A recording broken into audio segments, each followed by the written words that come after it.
Muy buenas noches. Es un honor estar aquí con ustedes. Huge honor to be with you here tonight. Mayor Bottoms, thank you for your hospitality, the kindness of the people of Atlanta over these last 2 days. It's been incredibly impressive, and we are extraordinarily grateful for it. Chairman Perez and Chairwoman Rollins, thank you for the invitation to be here tonight. We are grateful, and to the members of the DNC, and to the activists and the advocates and the supporters, and to my fellow Americans, I'm honored to be here with you tonight and to be part of a team that will defeat Donald Trump in 2020 and bring this country together again in 2021. I had the honor of being our party's nominee for the United States Senate in the state of Texas last year. And thanks to everybody who helped us to become the nominee and to come so close to doing something so important, not just for Texas, but for our country.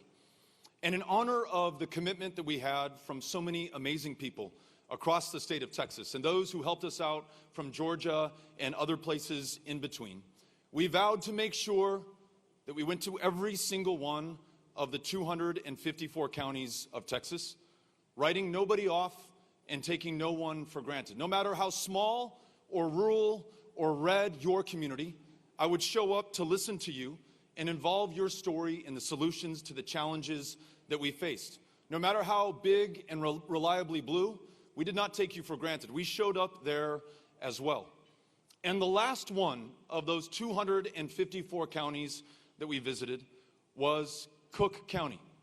The county seat is Gainesville, and I remember walking in to the old Santa Fe Depot train station. That's where I was going to give my speech, meet the supporters, and have a town hall where we'd take questions from anyone who wanted to ask them. And I was reminded as I was walking on to the stage that that was the same train station where President Harry Truman gave his last whistle-stop speech on his path to re-election. Harry Truman, who reminded us that America was not built on fear. Instead, we were built on courage, on imagination, and an unstoppable determination to do the job at hand. Words that resonate and ring true today as we live under an administration who uses fear as their primary tactic to make us afraid of one another, to keep us apart, and to make us angry, and to stop us from realizing our true promise and fulfilling our full potential. But there was something else that was shared with me about that community. 75 years ago, just outside the city limits of Gainesville, an entire division of American men trained, prepared to go to war, and they boarded trains in that same train station. And those trains took them to ships that were waiting to cross the Atlantic, where they landed momentarily in England, prepared, put their things in order, and then on this very day, June 6, 1944, 75 years ago, they boarded transports in Portsmouth and crossed the channel, landed on Omaha Beach, and far too many of those men who had trained in that community paid the ultimate price, made a sacrifice for this country and for our democracy. Everyone who has ever worn the uniform and served in this country's military has made that same commitment, has put their lives on the line, not just for themselves, but for every single one of us and for this democracy. And I think about those who have fought for this democracy abroad, and I think of those who have fought for this democracy here at home. I think about one of our fellow El Pasoans, Dr. Lawrence Nixon, who paid his poll tax, took the receipt into Fire Station number 5 in El Paso, Texas in 1924, and was denied the right to vote because of the color of his skin. But Dr. Lawrence Nixon did not allow that to stop him. He took his case to the Supreme Court, not once, but twice. His courage, his persistence, his patience in the face of this injustice and this racism, finally in 1944, 75 years ago, allowed him to enter that same polling location, fire station number 5, and finally vote. I think about Fannie Lou Hamer.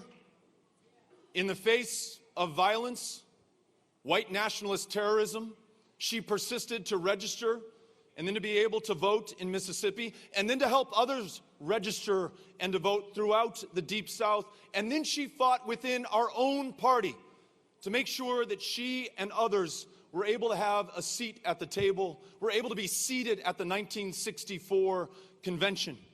I think about, again, a little bit closer to home, Mildred Parrish Massey, mother of Barbara Lee, who we claim in El Paso because that's where she was born. One of my all-time heroes. It's her birthday, and it's her birthday today. Along with Thelma White, 2 extraordinary graduates from the all-black Douglas High School in 1954, they had the audacity to try to enroll at Texas Western College and were refused because of the color of their skin, enlisting the aid of a little-known attorney named Thurgood Marshall. They too took their case to the courts, where not only did they integrate Texas Western College, but they integrated all of higher learning in my home state of Texas. And lastly, and maybe most importantly, I think about John Lewis and his courage and his confidence, leading marchers across the Edmund Pettus Bridge, being beaten within an inch of his life for this country. Not just those who look like him, not just those who were with him, but for every single person who would succeed him in this country, to make sure that this democracy fully served every single one of us. We are the heirs to their service, to their sacrifice, and to their struggle. And we must ask ourselves what we will do now at this moment with this inheritance. Will we squander it in the face of the threats that we see abroad and at home, existential to this country and to our very democracy?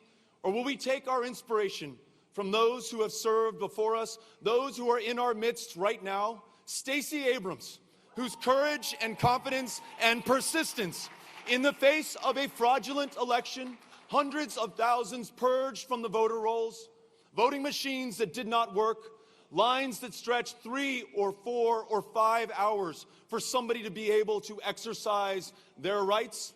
Though she may have technically and legally lost that election, she won a much larger battle for this country. She has focused us on making sure that every voice is heard and every vote is counted.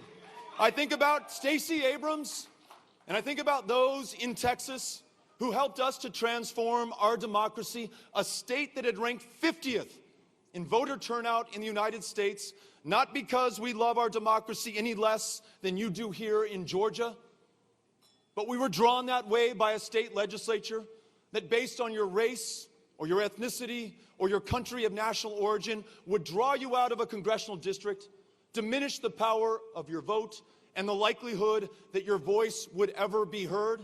Against those long odds, people turned out in record numbers, led by young people. Early voting turnout up 500% in the state of Texas by young people standing up to be counted and making sure that this democracy works. And though we didn't win our race at the end of the day, there are 2 new members of Congress from Texas, both Democrats, joining Lucy McBath to form a new majority to work with Barbara Lee to pass universal background checks in the House of Representatives and the DREAM Act just this week.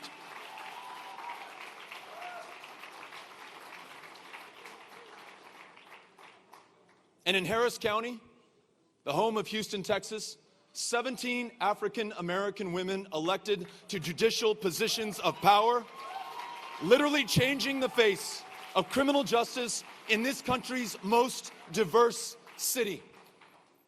So it is to all of you, to Stacey, to John Lewis, to the states of Georgia and Texas, that I owe this opportunity to run to serve you in the greatest position of public trust in this land. And foundational to our campaign is making sure that we fix this damaged democracy, that we follow Stacey's lead to make sure that every voice is heard and every vote is counted.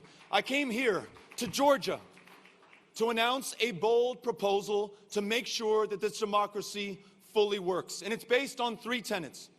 The first is that we bring more people into this democracy. We will, over the next 4 years, register 50 million additional Americans. Ensure that at least 35 million of them vote in the 2024 election. We will have automatic and same-day voter registration, and we will pre-register 16 and 17-year-old high school students so when they turn 18, they are ready to vote. Second, learning from what happened here in Georgia and in my home state in Texas, we will insist on, and I will sign into law, a new Voting Rights Act. Never again will a Secretary of State be able to purge the voters in his own state, especially when he's running for an office of public trust. Never again will we have racist voter ID laws like those that we have in Texas that say you can use your license to carry a firearm to prove who you are at the ballot box, but you cannot use your student ID at the University of Texas at El Paso to prove who you are at the ballot box. Everyone will be welcomed to the ballot box. Every vote will be counted. And we will make Election Day a national holiday so everybody has the opportunity to get out there and vote. And lastly, the third pillar of this plan is to make sure that we restore confidence in this democracy. We're going to make sure that at every polling place, every voting machine, there is either a paper ballot or a paper receipt for the vote that you cast, that we audit the elections that we hold in this country so that your vote really goes to the intended recipient without any mistakes or excuses. We end the process by which members of Congress choose their own voters. No more gerrymandering, racial, ethnic, political, or otherwise. The people will choose their congressional districts, and we'll get big, unaccountable money out of our politics. No more political action committees donating to members of Congress. Their focus and attention should be squarely on the people that they represent. If we do this, if we repair our democracy at this moment of maximum threat and peril for that very democracy and for this country, then we will fully honor the service and the sacrifice of those who preceded us. And I believe it is the only way to take on the historical challenges that we face. If we want to make sure that we confront climate change before it is too late, if we want to make sure that we have comprehensive immigration reform for the millions in this country, in the shadows today, working the toughest jobs in America, if we want to make sure that this economy truly works for all of us and that we have health care for all, and health care doesn't mean just primary health care and mental health care, it means every woman makes her own decisions about her own body and has access to the health care that allows her to do that, then this democracy must come together. We must repair it. That is why I'm running to serve you, and that is why I'm so grateful to have the chance to be with you here tonight. Thank you so much, Atlanta. Thank you, everybody, for having us out. Les agradezco. Gracias. Thank you.